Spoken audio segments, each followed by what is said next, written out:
우리 성도님께서 혹시 시계가 고장나서 고쳐본 적 있으십니까? 왜 고칠까요? 대부분 시계가 멈추거나 또는 좀 느리게 가거나 빠르게 가는 경우는 많이 못 봤습니다만 빠르게 가거나 또는 시계가 거꾸로 가거나 이런 경우에 우리가 시계를 고치겠죠. 왜냐하면 시계는 항상 앞으로 가야 합니다. 그리고 정확한 시간에 앞으로 가야 합니다. 시계가 멈추거나 조금 늦거나 조금 빨라도 그것은 고장난 것이죠. 만약 멈춰진 시계를 고쳤다면 그때부터 시계는 제 시간에 맞게 정확하게 앞으로 나아가야 합니다. 그렇지 않다면 이 시계는 계속해서 고장난 상태인 것이죠. 구원이라는 사건은 하나님이 죄로 인해서 고장난 인간을 고치신 구속의 사건입니다. 그렇다면 우리 역시도 더 이상 멈춰 있을 수 없는 것이죠. 정확한 시간에 정확한 방향으로 하나님이 원하시는 대로 나아가야만 합니다. 그럼 과연 그리스도인은 어떤 시간을 향해서 나아가는 시계가 돼야 할까요? 어떻게 살아가야 할까요? 이 이야기에 대해서 그 동화 빨간 망토 이야기라는 것이 있는데 그것이 그리스도인들에게 굉장히 큰 유익을 줍니다. 혹시 빨간 망토 이야기 아십니까? 아셔도 모르는 척 하시고 제가 한번 전해드리겠습니다. 옛날에 이제 빨간 망토를 유난히 좋아하던 한 소녀가 있었는데 그 소녀를 빨간 망토라고 어머니는 불렀던 것 같습니다. 어머니가 이 소녀에게 심부름을 시킵니다. 가서 할머니에게 여기 맛있는 음식을 전해주라고 한 것이죠.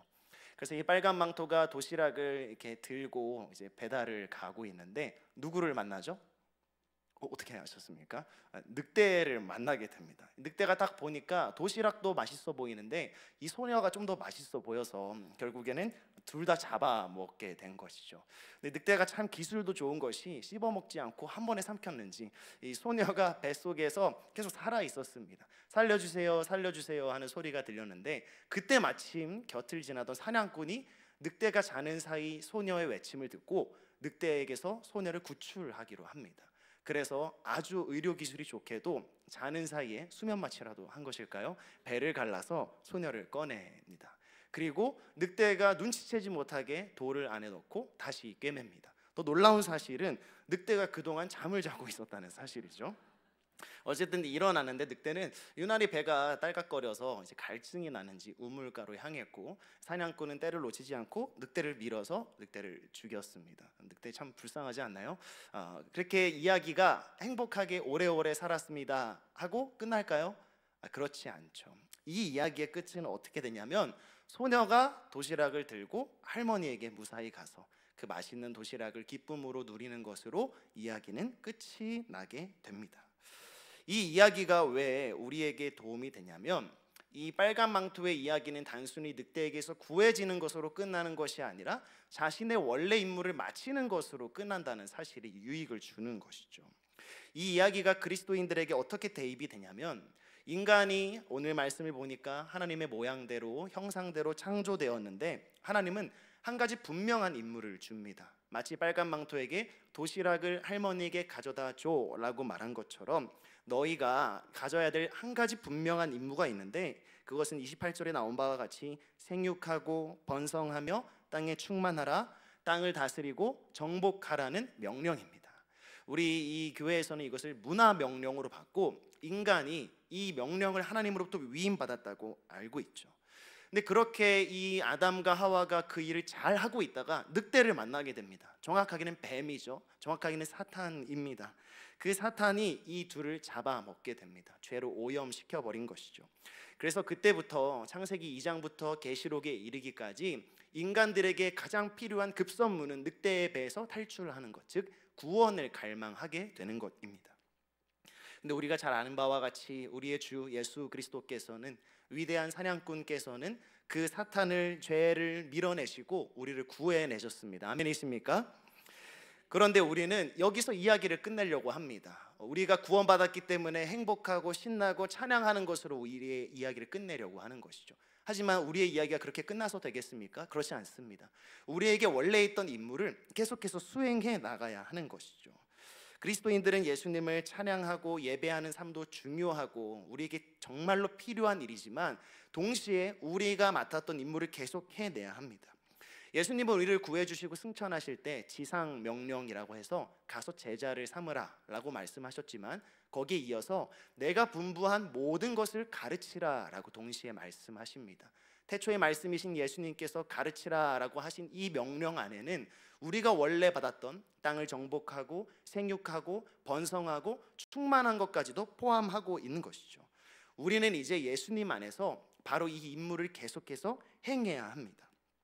그 명령이 무엇이냐? 바로 하나님의 동산지기로서의 소명입니다.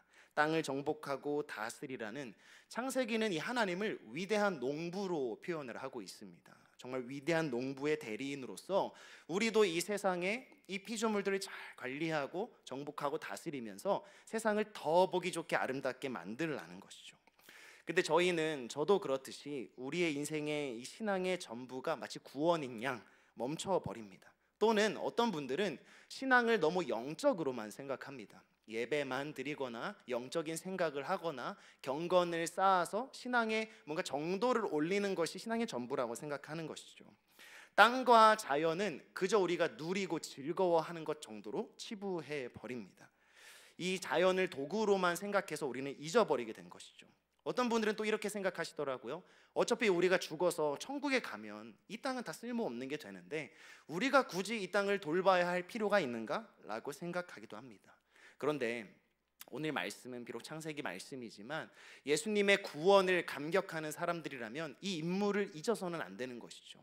사냥꾼 이 예수 그리스도가 우리를 구해준 이유는 그 임무를 계속하라고 하셨기 때문입니다. 우리가 만약 이 문화명령이라고 말하는 창세기 1장 28절을 별로 중요하지 않은 것으로 치부해 버린다면 예수님의 십자가 역시도 별로 중요하지 않는 것으로 여기게 될 줄도 모른다는 사실이죠. 그런데 여러분 잘 아시지 않습니까? 뉴스나 유튜브 이런 걸 보면 이 세상이 너무나도, 이 자연이 너무나도 파괴되었다는 사실을 압니다. 그런데 더 중요한 것은 사실 우리 생각보다 더 세상은 많이 파괴되었습니다. 한 생태학자가, 크리스천 생태학자가 인터뷰를 했는데 이대로라면 노아의 홍수가 다시 오지 않아도 더 빨리 세상은 망하게 될 것이다 라고 말을 했습니다. 이미 우리는 우리의 임무를 유기했을 뿐만이 아니라 환경을 파괴하고 착취하고 버렸습니다. 우리에게 환경보호라는 얘기를 들으면 의식 있는 사람들이나 하는 것, 또는 좀 유난 떠는 사람들이 하는 것이라는 인식도 어느 정도 박혀 있는 것 같습니다. 그런데 오늘 창세기 말씀은 사실 자연을 보호하고 다스리는 것은 그리스도인들이 숨쉬듯이 해야 하는 것, 우리의 일상이라고 말하고 있는 것이죠. 오늘의 말씀의 제목을 다소 좀 난해할 수 있지만 초록의 영성이라고 지었습니다. 저도 오늘 넥타이를 초록색으로 하고 왔고요. 성경책도 초록색으로 가져왔습니다. 이 초록은 자연을 흔히 비유하는 말이죠. 이 자연에서 우리가 찾을 수 있는 영성이 무엇인가? 오늘 말씀을 통해 그것을 찾아가시는 우리 성도님들 되시기를 축복합니다. 우리가 받은 명령으로 한 번 더 읽어보겠습니다. 창세기 1장 28절의 말씀입니다. 함께 읽겠습니다. 하나님이 그들에게 복을 주시며 하나님이 그들에게 이르시되 생육하고 번성하여 땅에 충만하라. 땅을 정복하라. 바다의 물고기와 하늘의 새와 땅에 움직이는 모든 생물을 다스리라 하니라. 아멘. 그런데 창세기 1장 28절을 읽어보면은 과연 이것이 정말 인간의 임무가 맞나 하는 생각이 듭니다. 왜냐하면 단어가 정복하라, 다스리라, 그것은 인간이 제일 잘하고 있는 것이잖아요. 사실 이 말씀은 너무 자주 오해되어 왔던 말씀입니다. 사람들이 자연을 깎아서 건물을 짓고 마천루를 세울 때 나는 창세기 1장 28절대로 산을 정복했고 깎았고 다스리고 있다 라고 자주 인용했던 것이죠. 자신들의 행위를 정당화할 때 쓰던 말씀이 창세기 1장 28절입니다. 그런데 오늘 말씀을 한번 보시면 이 다스리다라는 단어가 나오는데요, 이 단어는 생물을 생포하거나 학대하거나 착취하라는 의미의 단어가 아닙니다. 오히려 왕이 백성들을 잘 다스리라는 의미가 더 강합니다. 수평적인 관계를 나타내는 거죠.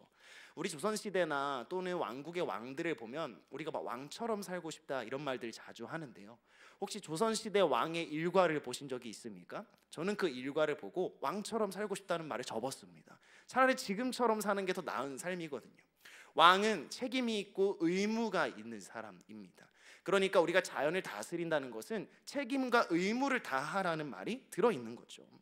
그리고 하나님은 바로 그 자연을 다스리는 임무를 주시는 막중한 것을 우리에게 명령하고 계십니다. 정복하다는 단어도 마찬가지인데요. 오늘 창세기 28절을 혹시 성경이 있으시면 보시면은 하나님이 그들에게 복을 주시며라고 말하면서 시작이 됩니다. 이 히브리인들, 이스라엘 사람들은 이 단어의 배열이라든지 언어 유희에 굉장히 능한 사람들이었는데요.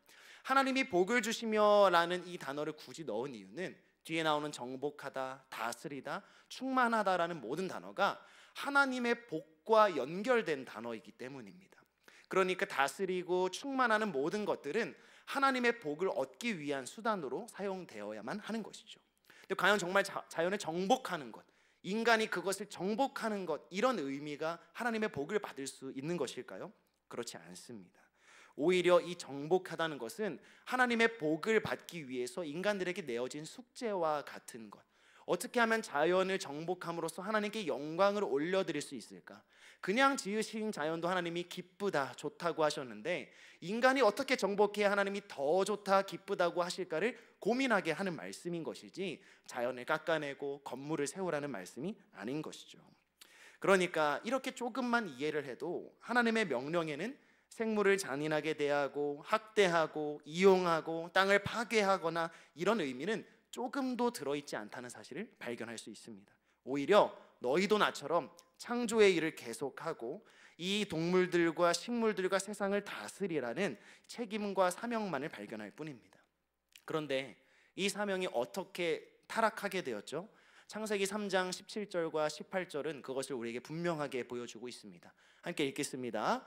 아담에게 이르시되 내가 내 아내의 말을 듣고 내가 내게 먹지 말라 한 나무의 열매를 먹었은즉 땅은 너로 말미암아 저주를 받고 너는 내 평생에 수고하여야 그 소산을 먹으리라.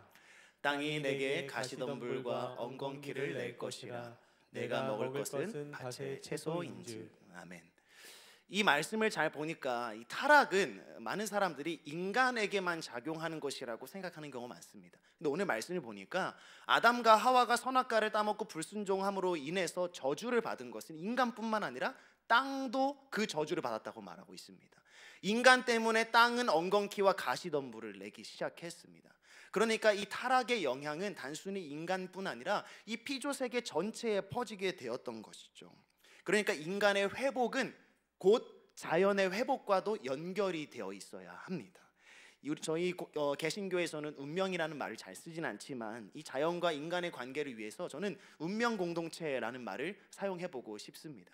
우리만 구원을 받는 것이 아니라 우리 때문에 자연이 저주받고 타락되었다면 우리가 구원받는 일 역시 이 자연 역시도 하나님께 회복되어야 하는 일과 항상 결부되어 있다는 사실인 것이죠.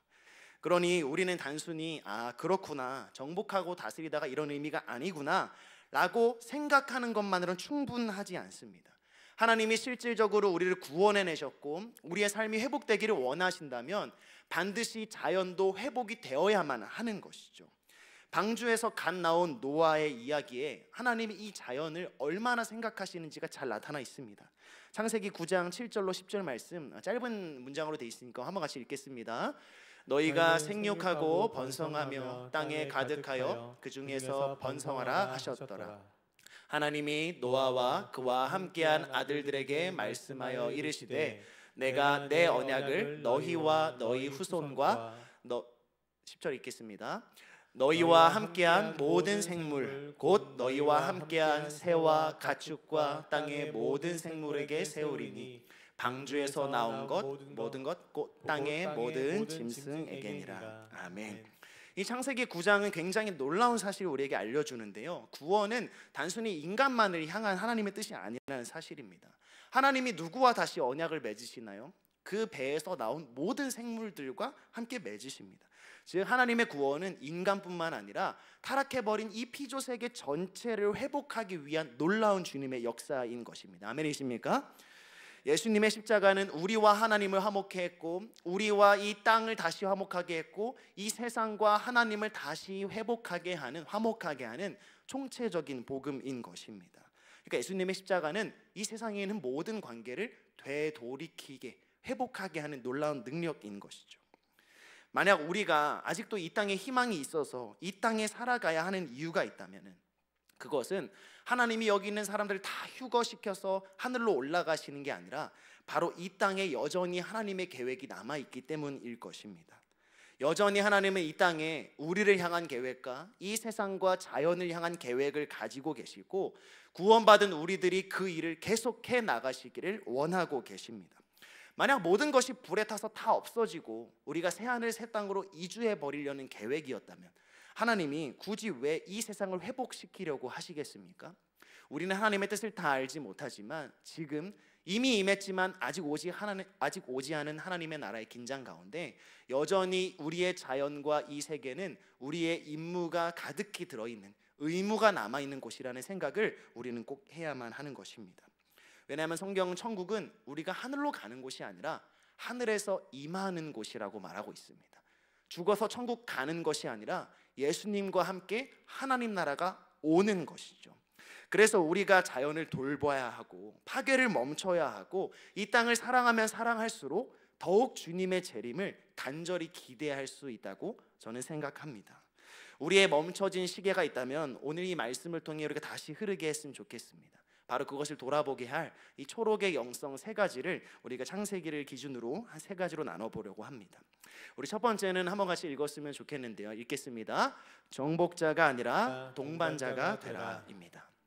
우리가 이 자연을 다시 한번 회복하기 위한 임무를 되새기려면 이 자연을 정복의 도구가 아니라 동반자적 관점으로 바라봐야 합니다. 동등하고 수평한 관계라고 생각하는 데서 출발해야 하는 것이죠. 혹시 여기에 동물을 키우시는 성도님들 계십니까? 아마 계시겠죠. 뭐 강아지를 키우시거나 고양이를 키우시거나 그러실 텐데 예전에는 우리 강아지 고양이를 키울 때 무슨 동물이라고 했죠? 애완동물이라고 했습니다. 근데 요즘은 애완동물이라고 안 하고 뭐라 하죠? 반려동물이라고 합니다. 애완이라는 단어는 인간적인 입장에서 나에게 기쁨을 주고 호감을 주는 도구적인 관점으로 바라본 거고 이제는 가족보다 더 소중한 게 이 강아지 아닙니까? 아무도 나를 반겨주지 않을 때 강아지가 와서 안아주고 안겨주고 다 그런 것들을 경험해 보셨을 텐데요. 이 동물을 그동안 도구로만 생각을 했는데 어느새 우리 인생의 동반천처럼 되어 있다. 그래서 인식의 전환이 일어난 거죠. 제가 예전에 좀 충격적인 인터넷 뉴스 기사를 본 적이 있습니다. 그 뉴스 기사의 제목은 애완동물 축복 기도회라는 기사였습니다. 그래서 눈을 의심했습니다. 사진을 보니까 30마리의 강아지와 그리고 고양이, 애완 거북이 그리고 애완 물고기님들이 참석을 하셔서 주인의 옆에서 1시간 동안 아주 예의 바르게 예배를 드리고 있는 모습을 보게 되었습니다. 그리고 저희랑 완전 다른 교단이고 다른 신학을 가진 곳인데 거기서 축복 기도를 받는 사진을 본 것이죠. 성도님들도 한번 검색을 해보시면 외국에는 바퀴벌레를 가져오는 아기 사진도 있습니다. 수많은 의견들이 있었는데요. 그 중에 첫 번째 댓글이 저의 마음을 사로잡았습니다. 개가 있는 사진을 보면서 예배가 완전 개판이네 라는 댓글이었습니다. 미쳐 돌아가는구나. 교회가 아픈 이웃을 돌아봐도 모자를 파네. 이제는 동물들을 교회 데리고 오나? 동물들도 구원을 받게 하려는 것이냐? 막 이런 부정적인 댓글이었던 것이죠. 저도 사실은 굉장히 부정적이었습니다. 보수적인 교단과 신학을 가지고 있던 저로서도 상당히 이해하기 어려운 부분이었죠. 그런데 그 댓글 그리고 그 교단에서 설명하기로 이 사람들이 이런 기도회를 하는 이유는 이들을 구원하거나 이들과 함께 천국에 가기 위해서 이 기도회를 하는 게 아니라고 말을 합니다. 하나님께서 이 세상을 구원하시면서 모든 피조물을 사랑하시고 축복하셨다고 성경이 말하고 있다면 인간뿐만 아니라 이 동물들도 주님의 사랑으로 축복해 줄 수 있다라고 말하며 자신의 사랑하는 반려동물들과 함께 하나님을 예배하자라는 취지로 예배를 했다는 것이죠. 물론 저는 이 모든 걸 동의할 수 없다 하더라도 제 인식이 전환되는 경험을 했습니다. 이 동물이라는 게 인간에게 종속된 존재가 아니구나. 하나님도 노아와 그 배에서 나온 생물들과 언약을 맺으시는 것처럼 우리도 이 자연을 그동안 착취와 정복과 다스림의 도구, 나를 위한 도구로 봤다면 이제는 동반자, 반려적인 태도로 바라보는 태도가 필요하지 않을까 하는 생각을 하게 된 것이죠. 인간과 언약을 맺으신 하나님은 자연과도 맺었습니다. 그것은 창세기에 나오는 분명한 사실입니다. 인간을 사랑하시는 하나님은 자연을 사랑하십니다. 이것 역시도 성경에 나타나는 분명한 사실인 것이죠. 인간을 좋다고 말씀하신 하나님은 자연을 좋다라고 말씀하신 것이 창세기에 드러납니다.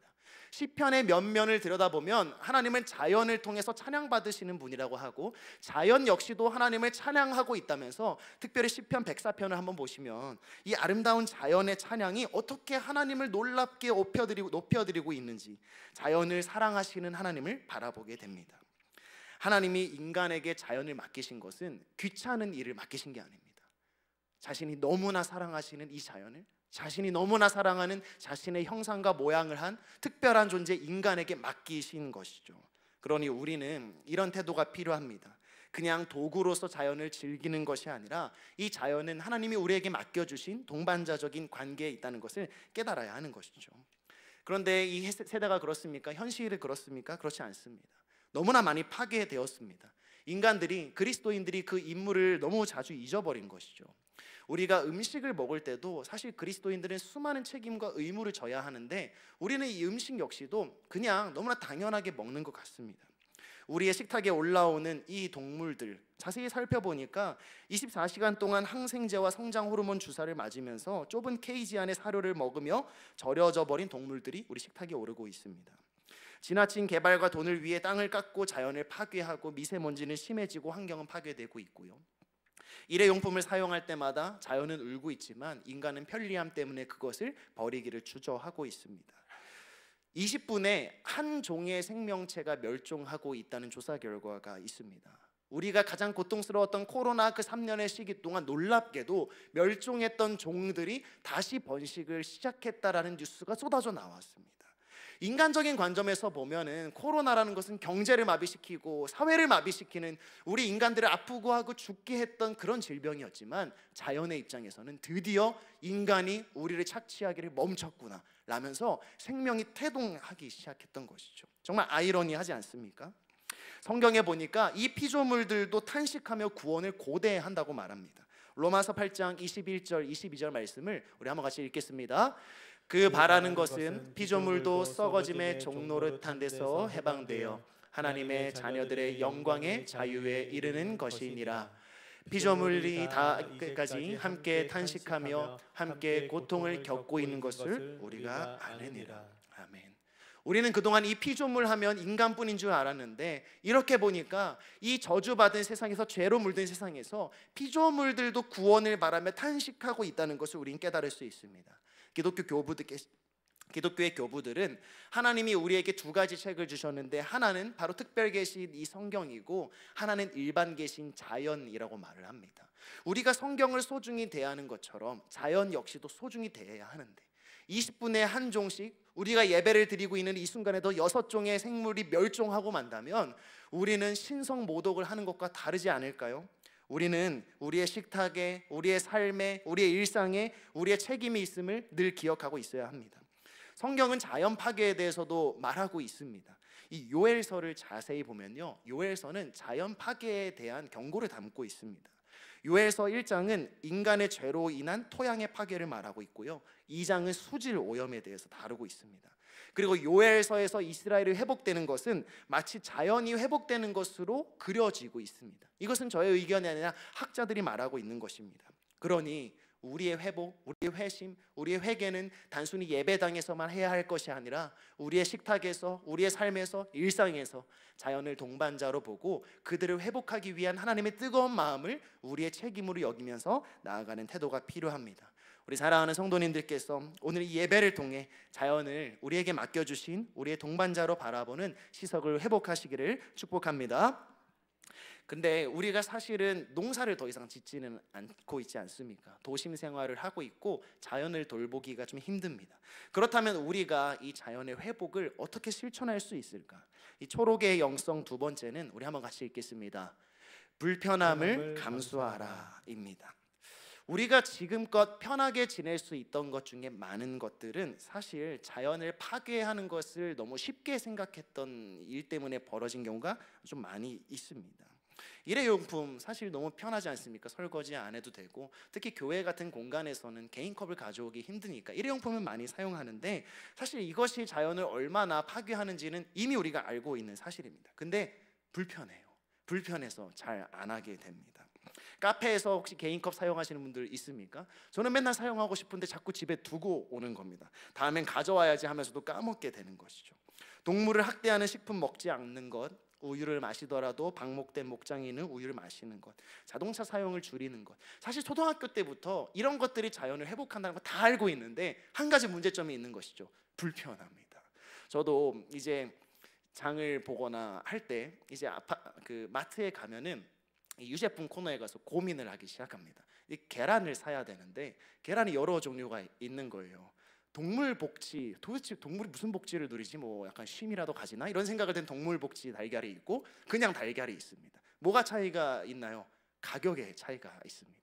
당연히 싼 것을 사는 것이 이 가장으로서 경제를 책임지는 일 같으나 그 안에서 고민하게 되는 것은 난각번호 0번과 1번이라고 써 있는 그 안에 우리가 달걀을 먹지만 그들이 동반자로서 이들이 어떠한 편안한 삶에서 이 달걀을 낳았나? 사실 그동안 인간들이 돌보지 않았던 것이지만 나는 그리스도인이기 때문에 그런 달걀을 소비하는 것이죠. 왜? 수요는 곧 공급이 되고 공급이 늘어나게 된다면은 그러한 일들이 많아지게 될 것이기 때문이죠.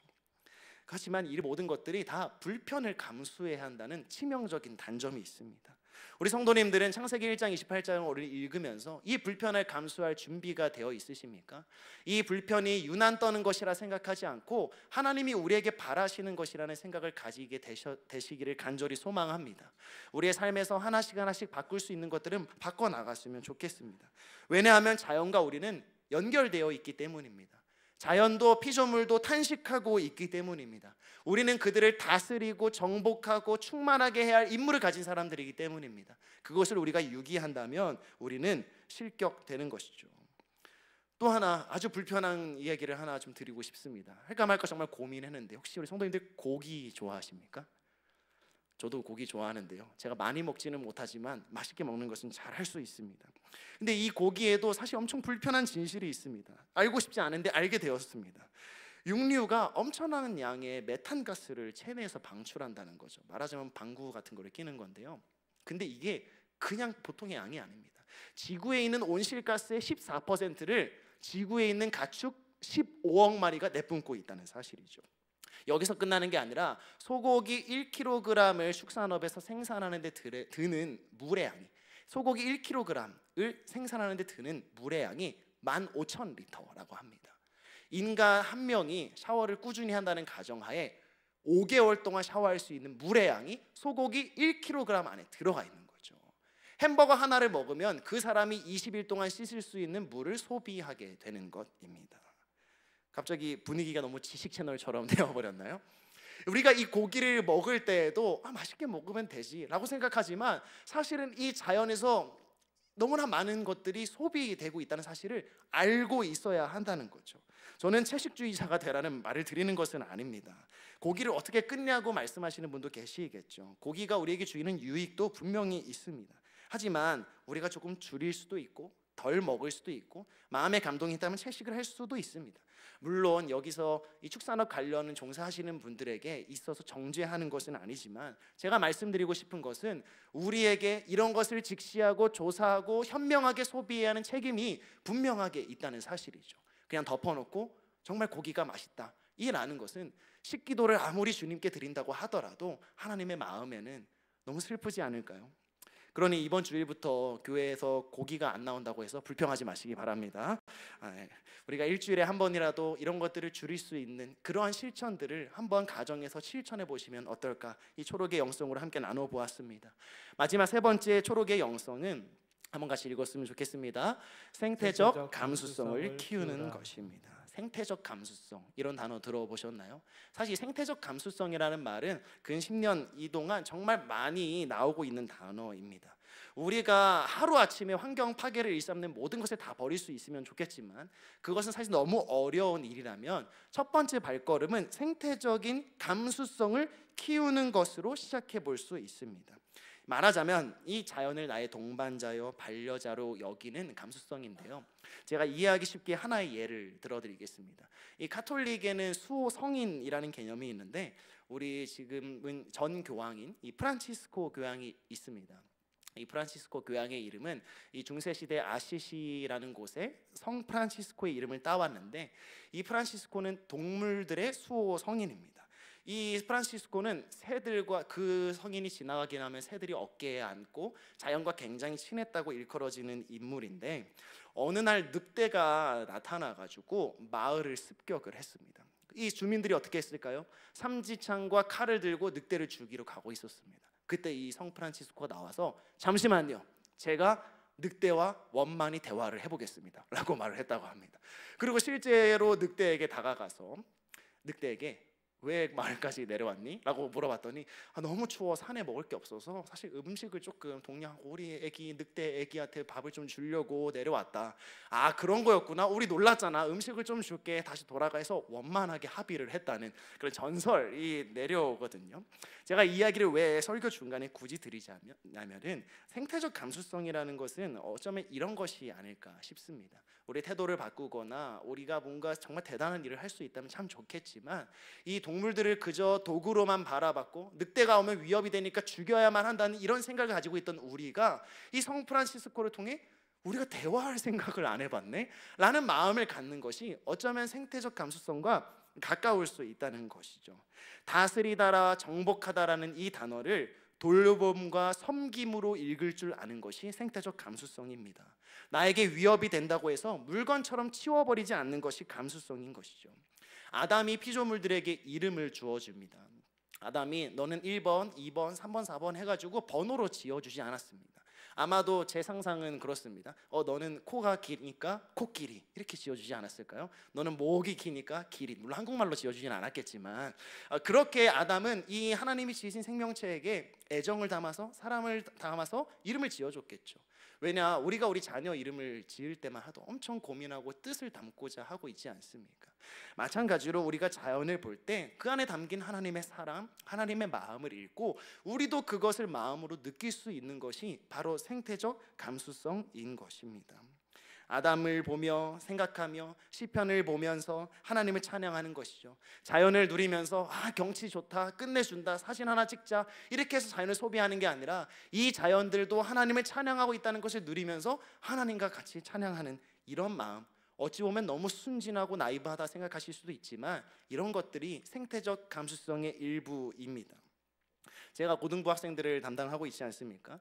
우리 학생들이 이제 영어 학원 열심히 다니고 수학 학원 열심히 다니는데요, 막 열심히 풀고 있습니다. 너 왜 이렇게 열심히 푸니? 틀리면 선생님한테 혼나요. 이렇게 말을 하는 거예요. 근데 생각해 보면 영어 단어나 수학 문제를 틀리면 우리 부모님하고 우리 선생님들한테 혼나는 사람들이 있는데, 혹시 주변에 꽃 이름 몰라서 선생님한테 혼난 사람 얘기 들어본 적 있으십니까? 없으시겠죠?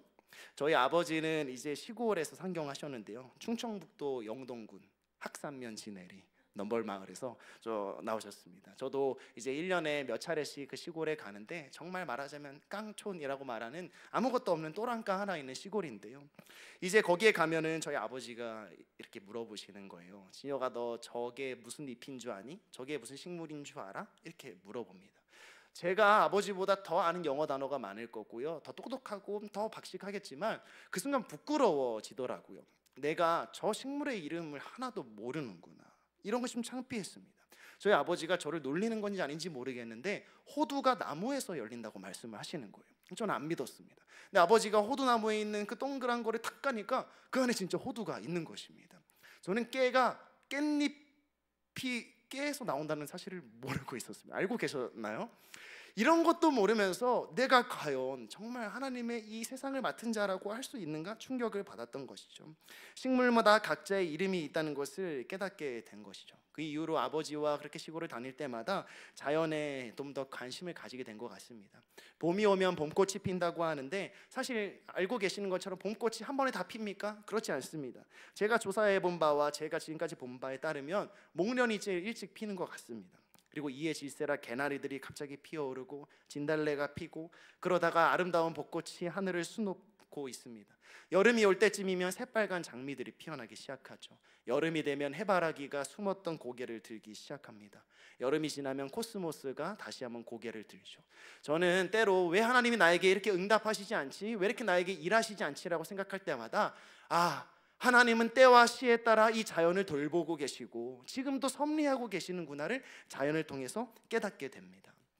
제가 글을 배웠는데요, 저희 글쓰기 선생님인 목사님이자 작가님인 박총 작가님은 이 글쓰기를 앞두고 숙제로 저희에게 내주셨는데, 나가서 봄꽃의 이름을 5가지 알아오라고 숙제를 내주셨습니다.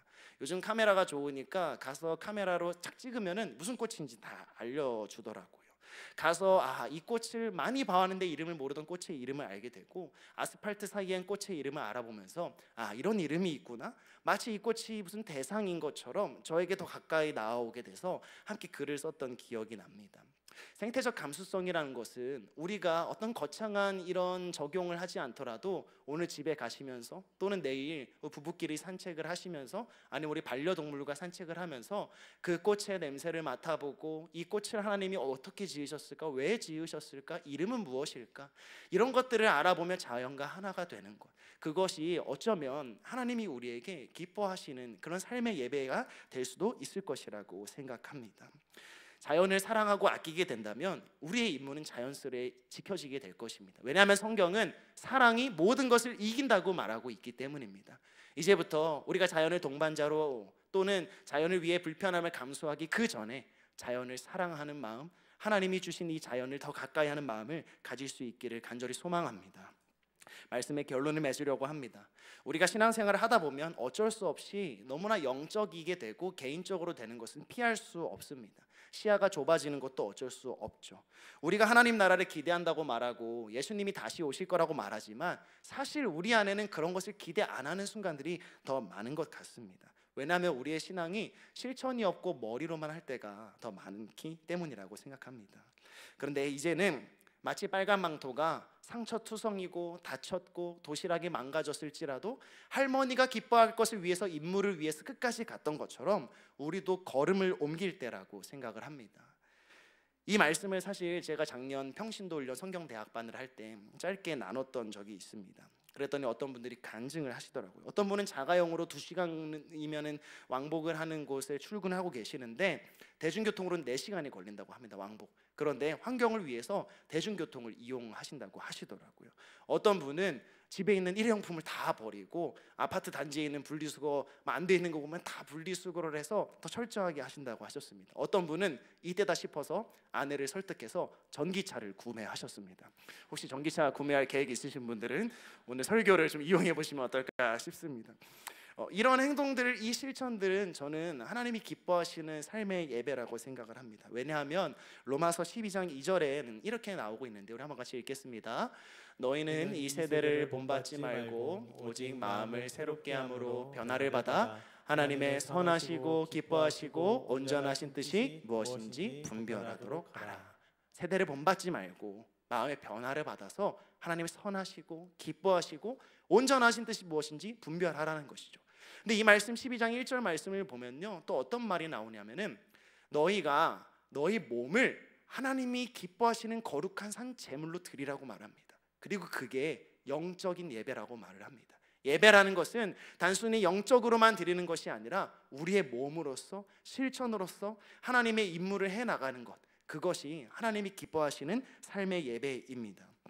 오늘 우리가 기도하며 이제 또 세상의 빛과 소금으로 이 예배당을 나가게 될 때 우리의 멈춰진 시계가 다시 흐르기를 간절히 소망합니다. 하나님의 동산지기로서 생육하고 번성하고 정복하는 이 사역을 돌보고 섬기고 불편을 감수하고 자연을 동반자로서 살피는 그런 삶을 살아가셨으면 좋겠습니다. 순종이 제사보다 낫고 여호와의 말씀을 청종하는 것이 수장의 기름보다 낫다는 하나님의 말씀처럼, 때론 우리가 말씀을 잘 듣는 것보다 하나님을 위해 한 걸음을 내딛는 그것이 하나님이 기뻐하시는 일이라는 믿음을 가지고 청지기로서 살아가실 수 있었으면 좋겠습니다.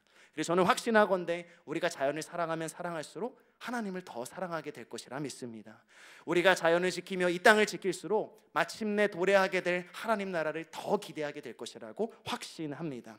이 시간에 성도님들, 자연을 동반자로 생각해 주십시오. 불편함을 기꺼이 감수할 수 있는 방법들을 가정 예배 시간에 한번 나누어 보셨으면 좋겠습니다.